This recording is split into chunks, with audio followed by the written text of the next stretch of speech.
The men's 100 meter dash at the London Diamond League is officially over. And yes, the race lived up to the hype. But the way it ended, depending on who you are, it's not exactly what you might have thought. So I'm going to just get into it, because Noah Lyles was making this comeback to the track. We haven't seen him run a 100 meter dash since the Olympic final. And since the entire world was watching that one, I'm pretty sure somebody wanted to know what was going to happen in this one. But they gave him a field that was basically a, world championship, semi-final at the very least. I mean, a large percentage of the guys who were in this field either have world championship medals, were in the Olympic final last year, like stuff like that. And hey, when the gun goes off, it's Oblique Seville who made it very clear by 40 meters that he was not to be messed with. Nobody was coming to get him the way that they were running on that track. I mean, he went 9.86 seconds into a slight minus headwind, and Noah Lyles actually held on for second. I say held on, but you know how it goes. The back half of the race is really where he starts to do damage. But the lead was so large, there was no way he was coming to get Oblique. And interestingly enough, we've seen this movie before, because the Races Grand Prix last year, it's more or less what happened. Oblique Seville ran 9.8 seconds. I'm going off of memory here. I'm pretty sure he ran 9.8, just like he did here. Noah Lyles was second in that race. And yeah, he runs away from him. Noah can't get him. And even the way he celebrates when it's over, it felt like, okay, I just remember doing this in the year 2024. But I also know how the championship ended in that year. So, with all that being said, because trust me, I'm going to get to some other people in the field, because Tebogo was there, but he was nowhere near the front. Let's talk about it. Oblique Seville, you just kind of got to start there, because he's the guy who won. Yeah, this is what he does. I think everybody who follows sprinting knows that Oblique Seville is one of the most talented athletes that we have in the game. He just doesn't have the world or Olympic medals to show for it. But he makes finals, and he runs the rounds really well. And he's fast, really fast, one of the more complete 100 meter runners that we have. So winning this race is not that much of a shocker. But I didn't really know what this race was going to be in terms of who was going to come with what. But now that we actually have the results, this is what I'm seeing. Oblique Seville is doing what he always does. By this point in the year, he's in top gear, he's running incredibly well, and when it comes to, running the round, I don't normally go down this path, but yeah, it does feel like he's just waiting to run the World Championship final. Every other race is just a formality, and he has to figure out how to run the final.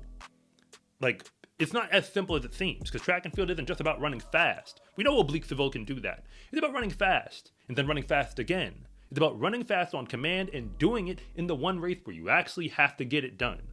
Which brings us to Noah Lyles, because opening his season this way is actually incredibly encouraging. If he can go second in this field, because I thought Jarnell Hughes might get him. Seeing how he looked at the Prefontaine, I thought, hey, there's a shot that might happen. I still took Noah as the guy who might win, but it was a toss-up. 100%, it was a toss-up. But in hindsight, Oblique Seville getting the victory, I'm like, yeah, makes sense. For what we know, for who we are, makes sense. But to hold on for a second in this field, I mean, everybody else has been running. So we all know, I'm going to go out on a limb and say, if you were behind Noah in this field, you ain't never getting ahead of him when we get to Worlds. If this is how he's opening, because this is as rusty as he's going to be in the 100, I don't think you're going to beat him. Just saying. Again, I could be wrong, but I doubt it. But if you're new here, I want to say thank you for even making it this far into the video. And I'm Coach Rob, and if you really want to know what's going on with the fastest athletes in the world, then you are in the right place. And if anything that I say actually connects with you, it is always greatly appreciated if you would please like and subscribe. But if I don't, just let me know in the comment section, because I try to read them all. People talk about the collision course between Kashane Thompson and Noah Lyles, and Kashane Thompson was there in London. He just wasn't there running the 100. He ran the 4x1, which, I've already shared my thoughts on that. No need to go back on it now. But now that we know what type of form Noah is starting from, he'll be fine by the time we get to Worlds. I have no expectation that anybody's going to keep him out of that final, and it's hard for me to believe that 3 people can keep him off of the podium. I don't know if he's getting gold. When you have races like this, I think, when we talk about the mystique of Noah Lyles or kind of what his reputation is, The thing is, like, people want to see fast times, and trust me, I want to see them too. But we are not in the Usain Bolt era. I'm sorry to tell you. Like, maybe this is the beginning of the Shane Thompson era, but I don't know that yet. Like, I just know that something new is happening. But Noah Lyles takes care of business in the big races. He figured out how to get to the line ahead of everybody else, which is actually what the sport is. You might want the clock to be faster, but to me, winning is what matters, and Noah Lyles is a winner. So, he didn't win this race, but he normally doesn't win these types of races, earlier in the year, which, kind of goes back to the point. Then I'm going to go through some notes for the rest of the field. Because the rest of the people in this field, they are who we thought they were. Seville being all the way down in the pack isn't all that surprising, if you ask me, but it's still kind of noteworthy because we know what type of talent he has and he's been able to perform in the big races. But he's kind of a scatter plot when it comes to 100, when it's not a big race.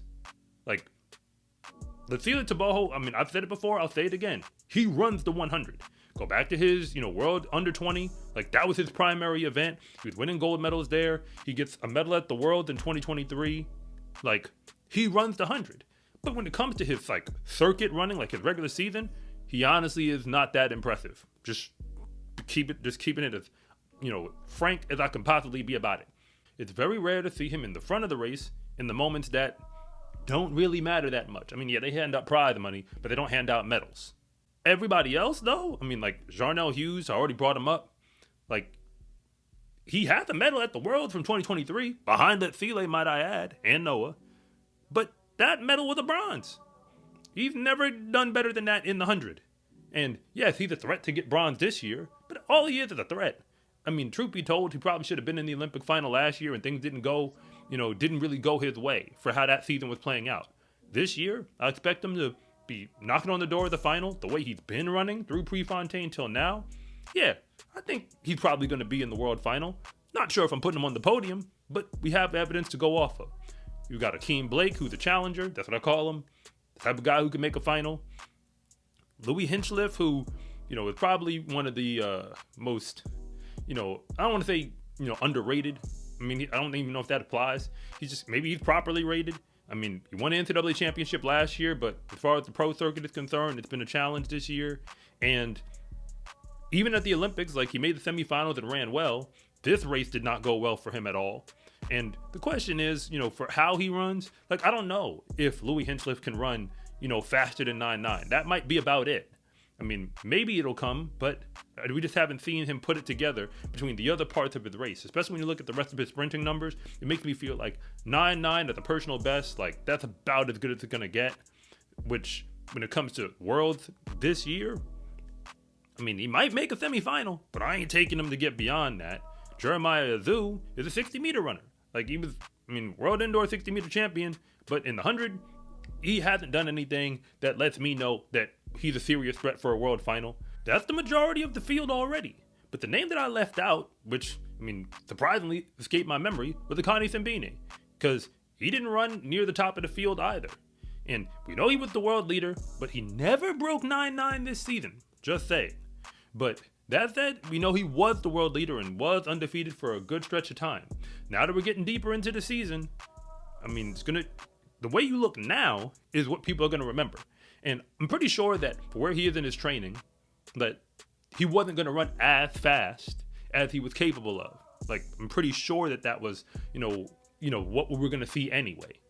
But Akani Simbine, generally speaking, he's always there in the final. So this race, moving it aside, I'm going to consider this a preliminary heat or preliminary round. I'm expecting him to be there. But I do need to point out that when he showed up to the Olympic Games last year, Akani Simbine was on one in the prelims and the semis, and then he got fourth in the final. What I'm trying to say is, generally speaking, he was sharp, and he was sharp earlier this season. This race, we can count it as an aberration, but you can't have a whole bunch of races that look like this. So I'm really interested to see what happens, after we get to, past, today, and the next time we get to see him on the circuit. We don't know who's going to win the world this year. But most people have Shane Thompson penciled in as their favorite. When you look at the clock and the dominance, it's hard to choose against him. But even Trayvon Bromell or Kenny Bednarik, I guess I'll say to a lesser degree, even though he was undefeated in Grand Slam. Like, those people weren't here. But this field was almost as good as it's going to get when you leave those names away. And for Noah Lyles to go second, because, hey, Oblique did, he did Oblique things. Nobody was going to run that today under those conditions except him.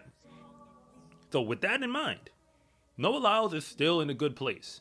But if we're going to call it a rivalry, Noah Lyles versus Oblique Seville, it's been going back and forth.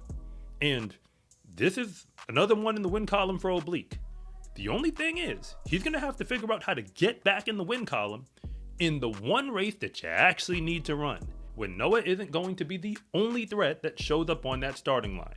But for now, the London Diamond League 100 is in the books. In the sport of track and field, confidence is everything, because when you win, that is just the moment when everybody else finds out what you already knew to be true, that fast is a lifestyle. Get your Fast as a Lifestyle track and field gear at scarecruiting.com/shop or use the link in the description below. It's a huge support to me and this channel, so I can continue to make you more content like this. And remember, it is always greatly appreciated if you would please like and subscribe.